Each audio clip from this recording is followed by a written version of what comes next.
close till I get up.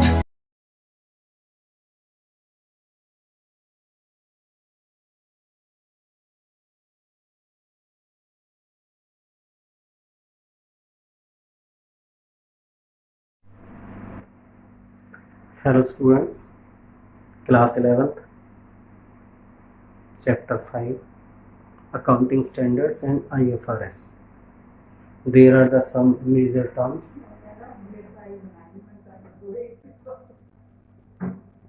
GAAP,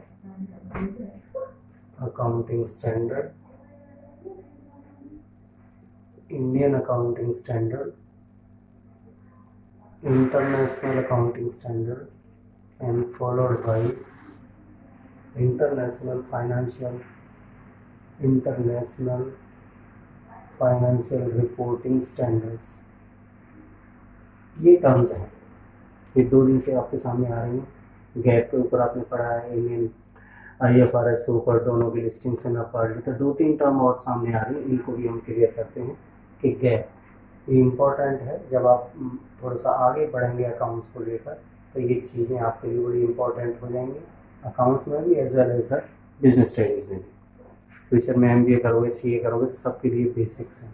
अभी ये चीज़ें थोड़ी क्लियर कम इसलिए हो रही कि आपका अर्ली स्टेज है, वेरी फर्स्ट स्टेप है, आप 11th में आए, नया चैप्टर है, नया सिलेबस है, नया सब्जेक्ट है, तो इसलिए थोड़ी चीज़ें इनकन्वीनियंट हो सकती हैं। लेकिन with the passage of the time these are very helpful and convenient to understand every topic in the accounts. तो you have to give full attention on this topic.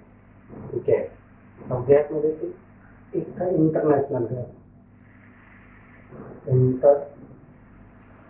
International gap क्या हुआ, उससे generate हुआ international accounting standard.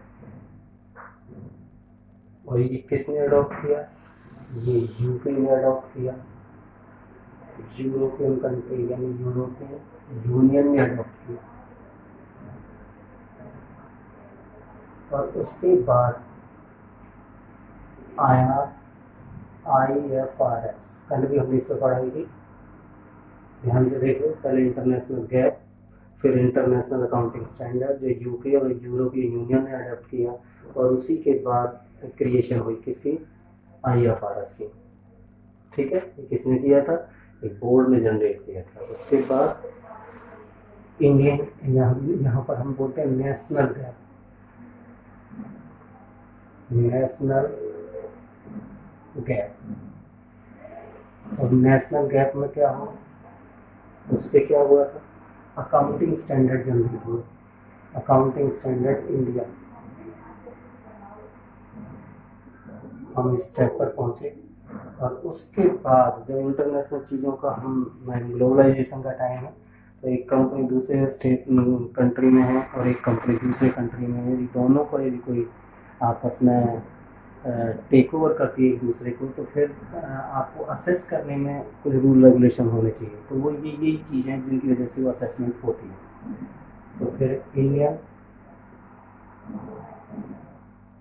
Accounting standard, और वो prepare in the line the IFRS, prepare in the line of IFRS। देख लो, GAAP, international GAAP, general accepted accounting principle, international accepted, और national level पर जो इंडिया का है, जो इंटरनेशनल है उससे इंटरनेशनल अकाउंटिंग स्टैंडर्ड, और इससे अकाउंटिंग स्टैंडर्ड इंडिया वाले जनरेट किया। ठीक है, या तो अफ्रीकन, बांग्लादेश, यूरोपियन यूनियन के सारे कंट्री, यूके, सब ने इसको अडॉप्ट कर लिया है, और उसी वजह से क्रिएशन हुआ इंटरनेशनल फाइनेंशियल रिपोर्टिंग स्टैंडर्ड। और जो हमारे अकाउंटिंग स्टैंडर्ड इंडियन है, वो भी जब प्रिपेयर होते हैं तो IFRS पर बेस्ड ही तैयार किए जाते हैं। यानी हमारे इंडियन अकाउंटिंग स्टैंडर्ड में भी इन चीज़ों का इंक्लूजन है, उनके साथ ही इसका कवरेज बनता है। Way to be complete with FIRS। और यहाँ पर एक नई चीज़ आ रही है, way to be incomplete with IFRS। इसका कैसे बना? इसके दो चीज़ों पर कवरेज है। एक, सबसे पहले IFRS अडॉप्शन होना चाहिए। कोई भी कंट्री है, पहले IFRS अपना अडॉप्ट करो, अपने रूल में शामिल करो, और फिर उसको IFRS कन्वर्जेंस, फिर अपने रूल रेगुलेशन के हिसाब से उसकी मिक्सिंग करके उसकी असेसमेंट करो। तो ध्यान से देख लो, ये टर्म सारी नई है पर इम्पोर्टेंट है। नेक्स्ट,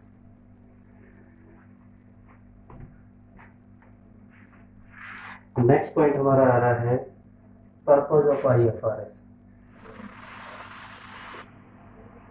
पर्पज ऑफ IFRS, क्या पर्पज है?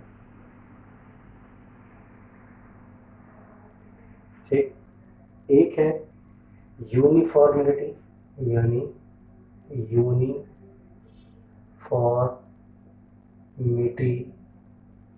In accounting standards. एक तो सब जगह अकाउंटिंग स्टैंडर्ड में यूनिफॉर्मिटी आ जाए। जैसे वैल्यूएशन स्टॉक है, value of assessment of the asset है, आपकी संपत्ति में आप एक कंपनी की सारी असेट को यदि असेस करते हो तो बांग्लादेश में करोगे तो उस रूल के हिसाब से, यूके में करोगे किसी और रूल के हिसाब से, कनाडा में करोगे किसी और रूल के हिसाब से। यदि तीनों कंपनी इकट्ठा होना चाहें तो फिर उनका बेस तो सेम होना चाहिए। तो उसके लिए जो बेस होंगे तो उन्हें IFRS अडॉप्ट करना पड़ेगा। इस बेस पर अपनी अकाउंटिंग प्रिपेयर करनी पड़ेगी, इनको भी साथ लेकर चलना पड़ेगा, तभी तीनों का मिक्सिंग हो सकता है। नेक्स्ट, डिस्क्लोजर रिक्वायरमेंट, किसी भी चीज़ को छिपाया ना जाए। Disclosure requirement, disclosure requirement balance sheet की चीज़ दिखानी चाहिए। तो ये इसका पर्पस भी है, यूनिफॉर्मिटी इन अकाउंटिंग स्टैंडर्ड आना चाहिए, डिस्क्लोजर ऑफ रिक्वायरमेंट यानी इसकी ज़रूरत भी है। और वॉलंटरी अडॉप्शन, अगला है वॉलंटरी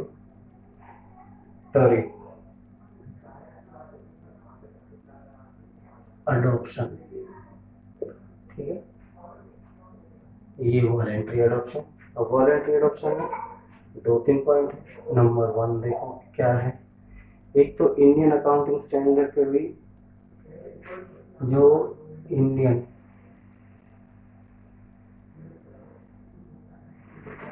अकाउंटिंग स्टैंडर्ड है वो वॉलंटरी है, अडॉप्टेड सिंस 1/4/2015। ठीक है, वॉलंटरी को अडॉप्ट करे कोई ना करे। Number next, one of the company adopted, यदि one of the company adopted Indian accounting standard, यदि उसने अडॉप्ट कर लिया तो फिर क्या करना पड़ेगा? Same in the all subsequent years. तो इट विल बी सेम, उसे जैसा ही रखना, सेम इन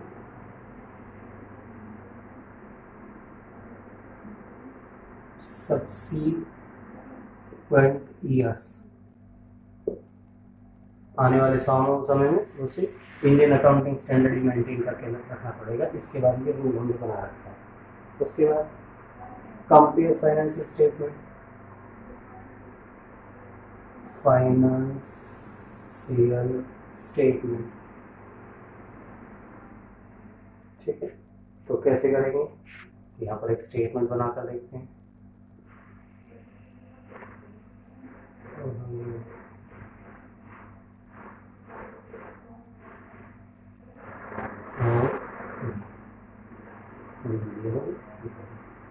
अब यहाँ पर पर्टिकुलर्स चलेंगे, यहाँ पर ईयर ले लिया, इसको मैंने बोल दिया करंट ईयर, और ईयर मैंने ले लिया 2015-16, 2015-16, ये हो गया प्रीवियस ईयर। तो ये प्रीवियस ईयर से किसका होगा, वो होगा 14-15, तो 2014-15। ऐसे इसका सिस्टम बनाया जाएगा कंपेयर करने के लिए, क्योंकि जो आपका डेटा होगा उसमें प्रीवियस ईयर का डाटा पैरेलल होगा, करंट ईयर का डाटा भी साथ साथ में होगा। आगे उन्होंने कहा है Indian accounting standards have be applied to compare financial figure. हाँ, उनको मैच करने के लिए चाहिए ही चाहिए। उसके बाद आता है मैंडेटरी एडॉप्शन, ये तो था वॉलेंट्री। अब मैंडेटरी पर थोड़ा देखते हैं कि मैंडेटरी हुआ तो कैसे हुआ।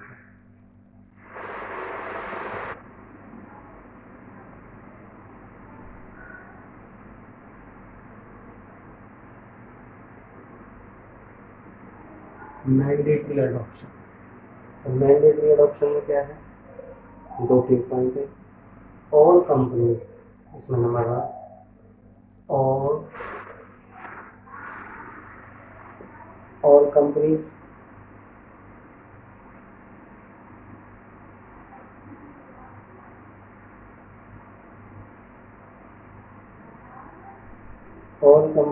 उसकी वो दे रखी है, लिस्टेड हो या अनलिस्टेड, लिस्टेड या अनलिस्टेड। लिस्टेड कौन सी होती हैं, जो सेंसेक्स में लिस्टेड होती है। जो सेंसेक्स आता है तो उसमें किन कंपनियों का उसमें डेटा आता है, तो कोई कंपनी जो उसमें इंक्लूड है वो लिस्टेड, जो नहीं है वो अनलिस्टेड मानी जाएगी। अब वो कंपनी कैसी होनी चाहिए, इन इंडिया हो या आउटसाइड इंडिया हो, दोनों बात है। इंडिया के बाहर हो या बाहर अंदर हो। हैविंग द नेटवर्थ, और उनकी नेटवर्थ कितनी होनी चाहिए, नेटवर्थ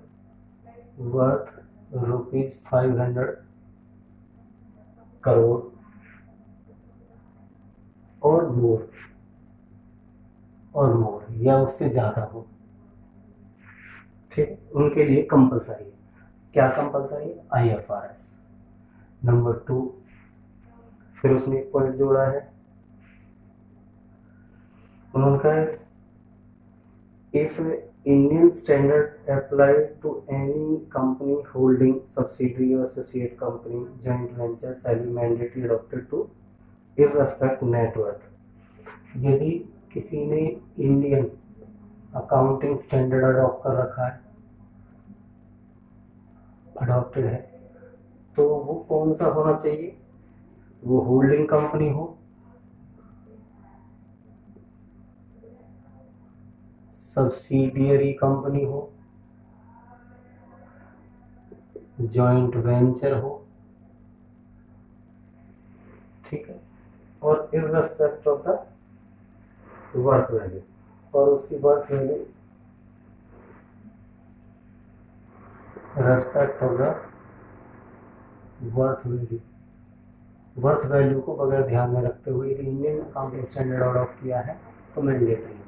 बाकी और कंपनी जो लिस्टेड अनलिस्टेड है और जो 500 करोड़ से ऊपर की वर्थ वैल्यू है, चाहे इंडिया में बाहर, IFRS कंपलसरी है।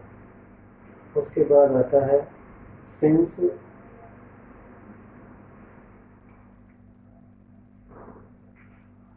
1/4/17 के बाद क्या हुआ, ये है फ्रॉम, इसके बाद की गाइडलाइंस क्या है, उसकी गाइडलाइंस क्या की है, on listed company net worth less than, number 1 listed होनी चाहिए, नेटवर्थ अप टू ₹500 करोड़ होनी चाहिए। नेक्स्ट है listed company net worth equal to 250 crore listed हो।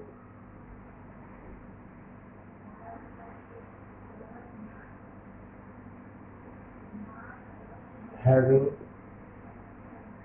Worth value up to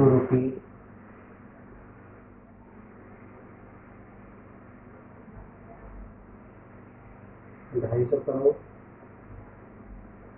unlisted having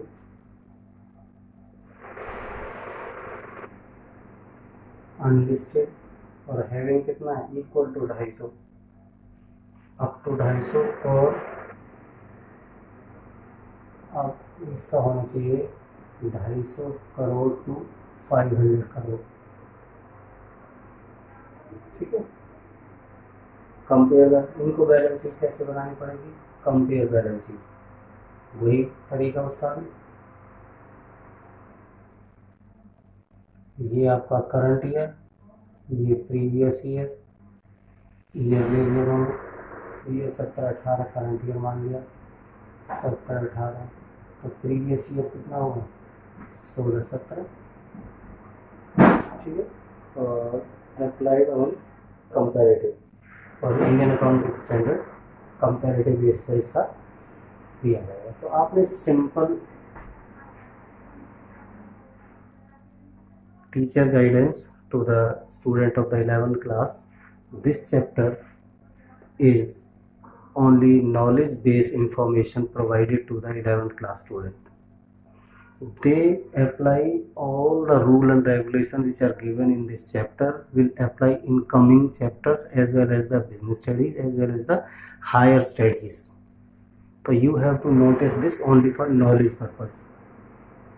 Its applicability is in the higher studies, is in the higher classes. So in this session I have given the list of the accounting standard which is provided by the ICAI, Indian Institute of Chartered Accountant of India, जो ICAI ने जितने भी 32 accounting standard provide किए हैं वो हमारे session में listed है। और IFRS के जो 9 स्टैंडर्ड हैं वो भी इसमें लिस्टेड है। आप अपनी नॉलेज के लिए इनको तैयार रखें, याद रखें। इसमें 1 मार्क 2 मार्क्स का क्वेश्चन भी पूछा जाएगा और तैयार करें और चैनल को शेयर करें, सब्सक्राइब करें, लाइक करें। Okay, thank you very much.